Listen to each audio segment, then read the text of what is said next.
What's going on, everybody? This is DJ McCree, and today we have a new TM88 Music Theory, and I believe we're on number 7, not number 6, 7, one of those two.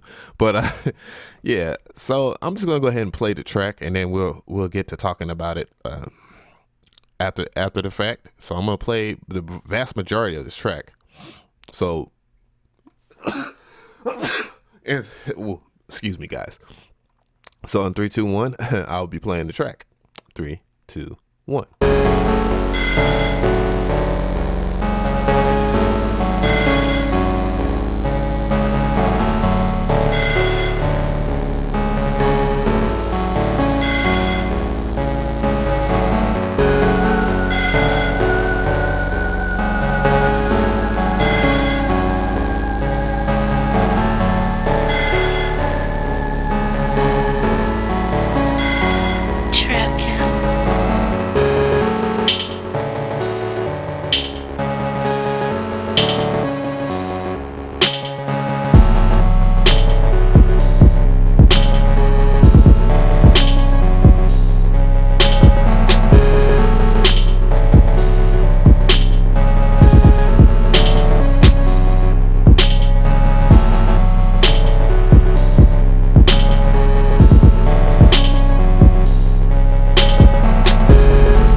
Yeah.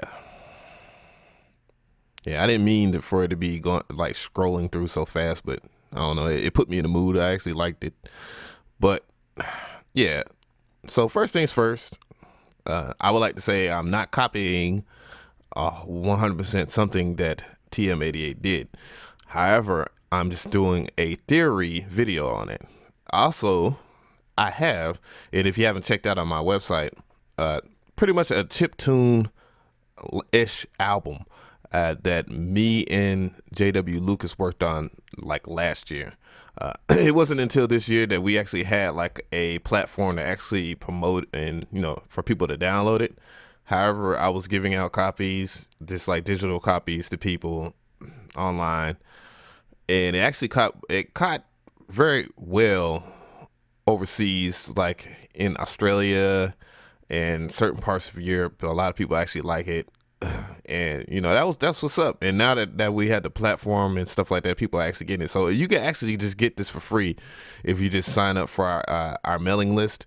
And I also through that mailing list, I do certain things like I don't harass people with buy my beats or anything like that. But for the producer community, I offer, and for artists as well, I offer deals every so now and then. But this will come and you just sign up and you can just get this a free download. But anyways, yeah. And this particular track is gonna be on this album right here that I'm working on. I already have I'm 90% done. I gotta remaster a few songs, and I gotta work on a song that I did with somebody else, and and a few artists that I work with in Europe on a certain couple certain tracks as well, like my homegirl in London that y'all will hear from that did the intro to this album. It'll be interesting. But like on to the theory, like real quick, I just want to say this because somebody actually asked a question, or actually it wasn't even a question, it was just somebody just making a statement and was trying to be funny, I believe, or was just trying to be all out rude or just whatever. You know how it is on YouTube. It's fine, but I'm not taking it as like a bash or, oh man, he's a hater or whatever, because opinions are like assholes. Everybody has one. So, and let's talk about theory, because he was like, man, this is not theory. It's just him just talking about a beat and whatnot. Now, theory is this. You're coming up with all kinds of hypotheses, I can't even say it, that come where you apply different variables to something, and then you get and what the end result is like what you're trying to manifest. A lot of things have come through theory and have been proven to work as such, or has worked just like airplanes. That came from a theory. One of the biggest theories, if we're going to get into the whole entire music and then science stuff, is the Big Bang Theory. We, as people, we think that the world, not everybody, because, religion, but we as people think that the world, our universe was created by one big star, one big explosion. And that one big explosion caused a whole bunch of chemical imbalances, which is based on our scale, or I'm trying to think, our periodic table of elements or whatever. There we go. And all these elements clash and blah blah blah blah blah. Life was formed, and then we're the only life form, the only intelligent life form is what some people think. But recently, and just not even gonna go too far into it, because I don't want everybody to just think I'm some science weirdo, whatever. And but I am. But it was recently discovered that that not only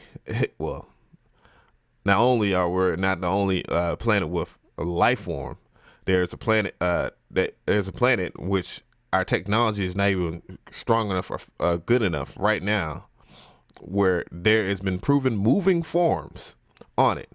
And guess what? Scary as heck, because for theoretically speaking, if we was to travel around it would take us 1,000 years to travel around it. So it's way bigger than our sun. I think 10 times bigger than our sun. So life forms on there could be humongous. Think about it. But anyways, back to this. This track was actually made, once again, I did a review on Minibit. And what Minibit is this. And the review, I talked about how this is basically based upon video game sounds, retro video game sounds, much like 16-bit Super Nintendo, Sega Genesis, Atari, that stuff that most people, if you was born in the late 90s and early 2000s, like my son, you didn't even experience. But based upon the guy that's above right here, but that's the black version. But yeah. But yeah, it has I believe 12 or 15 waveforms. I think it's 12. 1, 2, 3, 4, 5, 6, 7, 8, 9, 10, 11, 12, 13, 15. 15 waveforms. And it has interesting sounds at that.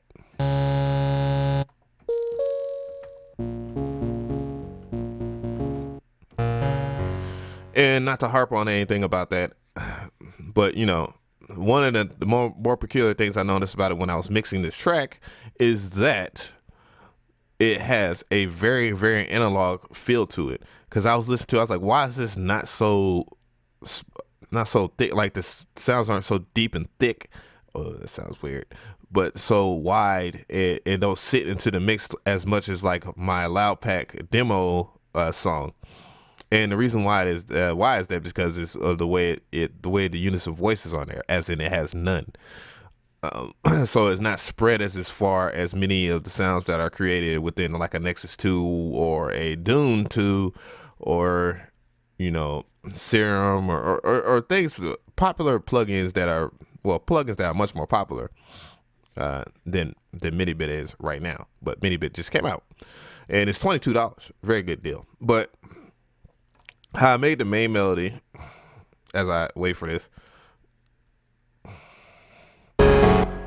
I made the main melody. If he wants to, oh, wow, I can't play it like that.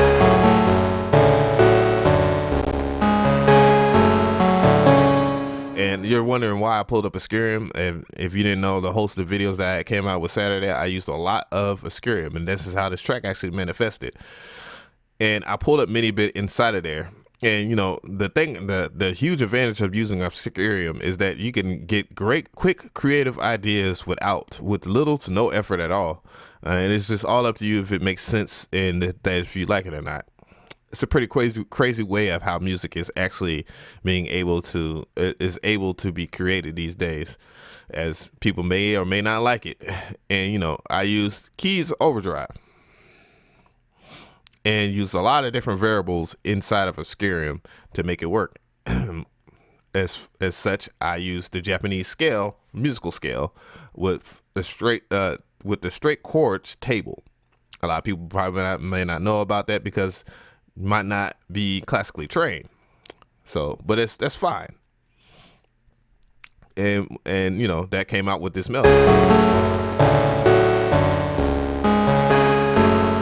Now, if you watched the first and not to be last version of my new series, which is called Next Level Hip Hop, I used a sampling technique where I freeze the track and then resampled everything and made sure that, you know, the track would be there. That's why you see this melody right here, why it's like this, and why instead of it being in just MIDI files. Which essentially what that does, there we go. What that does is actually frees up a lot of your RAM as an advantage. You could just save your MIDI file or whatever for later. It's a necessity if you're using Ascurium and if you have Ascurium and you pull up a VST plugin in there, because right now, as in the 1.0 version,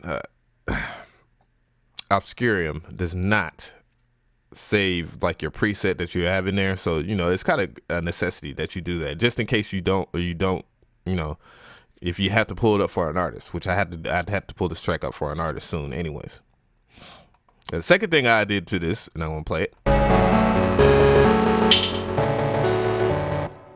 As you can see, this automation, you know, I teach automation in the TM88 Music Theory part 1. So if you want to know about how this particular technique is done, go there and you will learn. But in Effectrix, I use Effectrix, and the preset that I used in there was Atmos Looper. And, you know, I actually have ran across this preset in Effectrix before. I didn't really like it, but it worked very well for this particular track. There's also a second melody using the same technique as far as using Ascurium and pulling up Minibit, and this is the second melody right here. I made myself look like a dummy, but all right, it's right here. That melody was supposed to actually be an undertone for the hook, but what it was is it was too much clashing within the actual melodies itself because of it being so both of them being so monopoly. And truth be told, when you listen to 8-bit music or 16-bit music, it's monopoly. So theoretically they're kind of sitting on the same spectrum. And then when I tried to, and I actually did that in the mix, you can actually see where I did a resonance sweep to actually try to fit them together. But they ended up sitting well better. End up sitting better in the mix because I did that. And then I actually had to add reverb to kind of thicken, to give some stereo separation to the lead, to actually make them sound and make sense. And then I realized, like, wait a minute, there's no unison voices in this, so it's not gonna be as thick as any other type of track. So whatever, just mix for accuracy, right? So, but that's actually how that came. The drum line itself, because it's kind of awkward. It's an awkward drum line.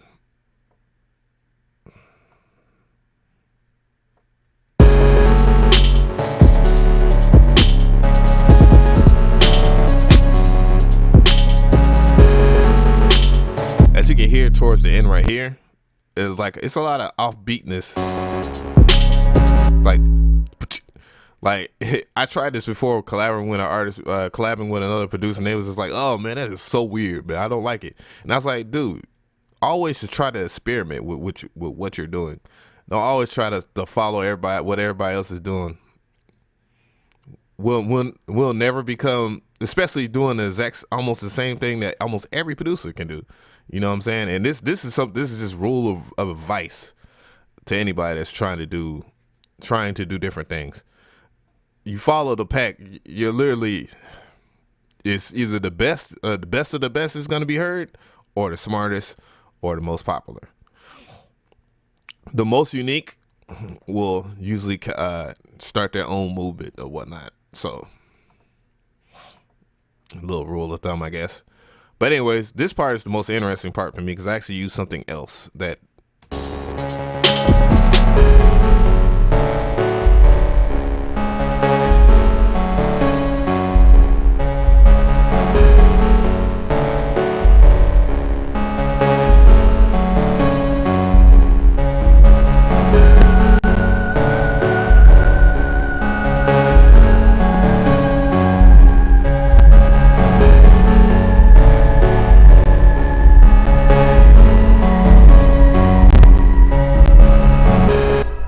I think I messed up my track.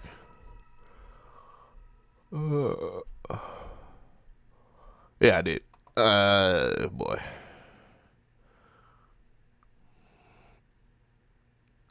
I'm gonna find that.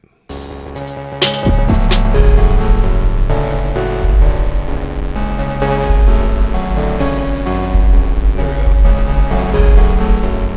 But in particular, that particular part right there was done with this plugin right here, which ended up being it when I got mini bit and I saw fog convolver. Ended up being a double buy because anything that gives like weird artifacts to sounds is stupendous. I mean, you got Effectrix that does certain things to your track, that changes things. Scurium, which does like crazy things to your track. All these type of plugins and VST effects, they have one gross beat, glitch 2, tantra. All these things give your track like different feelings, and frostbite. They're worth the money, you know what I'm saying, at the end of the day, because you're gonna end up, you have so many different ways of flipping stuff. But anyways, Fog Convolver is a convolver reverb plugin, and when you talk about convolvers in general, they're basically making a blueprint of the waveform right here. You can see this waveform and turn it into its own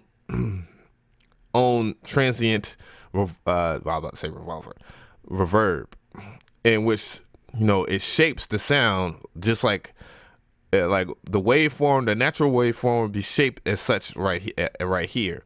And what that does is quite amazing to what a sound can be like. Because if I actually play, I'm gonna play that part again, and I'm gonna actually put it into the dry.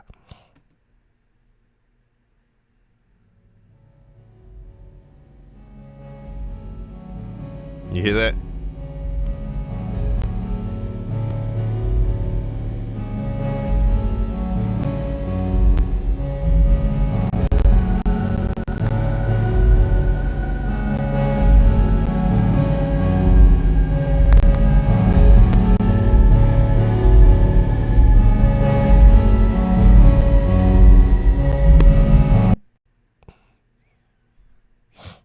And I got to drive.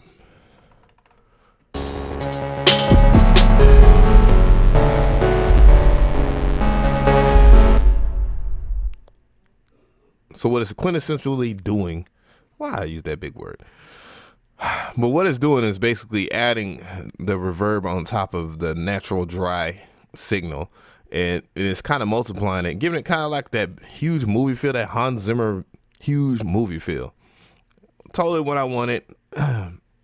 Totally what I did, what I picked. I could use other effects, and it would have did something crazier than that.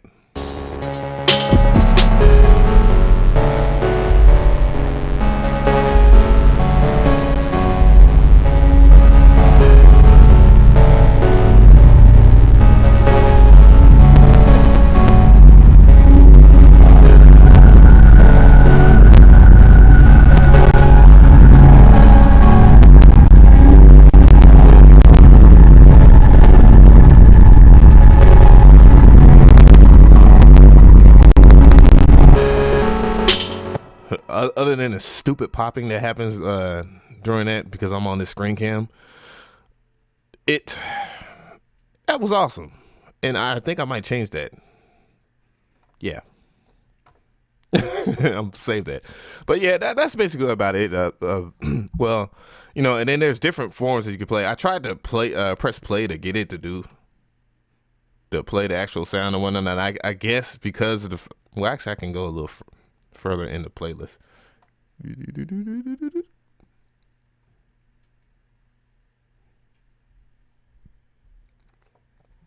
But you're supposed to be able to play it. You hear the different ones.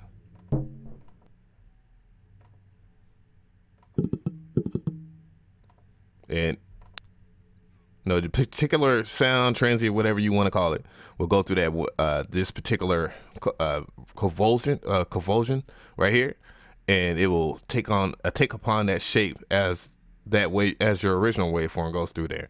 Cool as hell. I'm telling you. This was worth my money. Stuff like this is worth your money. But anyways, this is about it. That's basically about it. Check out check out some of the TM88's 8-bit video game, retro game stuff. And, check out this as well. Once again, it's free download. It's been out for a while. And, just check it out. It's at dj@mccree.net, And this is coming out soon, guys. I know there are a lot of people have been asking me what it is and whatnot, and when is it going to come out. It's coming out soon, very soon. You will know. But yeah, I appreciate everybody for their time. If you have any comments, just leave a comment. If you have any questions, more questions about the track that I may or may not answered, please ask me, and I will let you know. And yeah, it is your first time seeing a video by DJ McCree. I have more interesting stuff, and just check it out and subscribe. Yeah, like this video, and this is your boy DJ McCree, and I am out.